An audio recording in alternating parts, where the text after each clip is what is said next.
If you were a house, what kind of house would you be? A strong one, a broken one, a warm, welcoming one? Or would we be a very guarded house, where nobody can get too close and no one has any idea what's going on inside? Would we be one of those super extravagant houses on the outside that's a little cold and empty on the inside?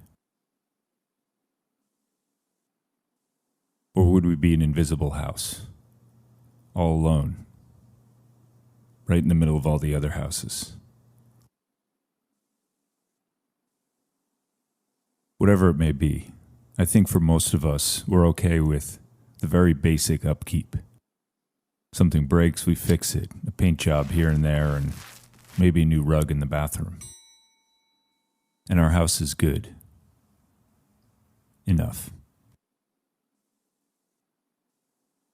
Then there are those who are always working on home improvement. New kitchens, new floors, new additions, as far as their resources will take them, always trying to make their homes better. And this is good. But God isn't interested in home improvement, fixing some leak or a new paint job. He wants to tear the whole thing down and build a giant palace in its place. And not some cookie-cutter McMansion type of thing, but something new, unlike anything else, that's still 100%.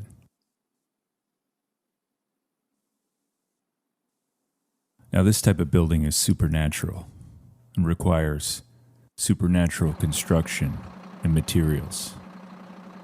We call these, and these resources are free and unlimited. And we're not going to like it at first, as all those old walls we put up have to come down. And all that mold is exposed in places we didn't even know existed. And we'll fight it and say, I'm not changing this, and don't touch that. And he'll say, but that has to go in order to make this more beautiful.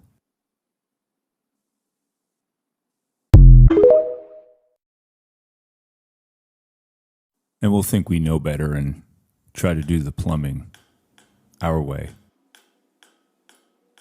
And then a year later, the whole thing will explode and they'll smile and say, this time, let's do it together. But eventually, through this relationship, we begin to trust. And eventually, we learn to let go.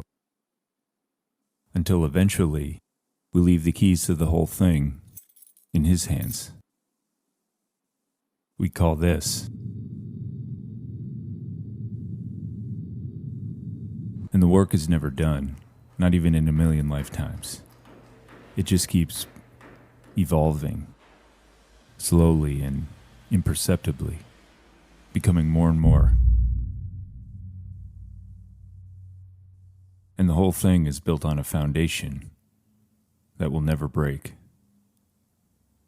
placed on top of a mountain to be a giant light.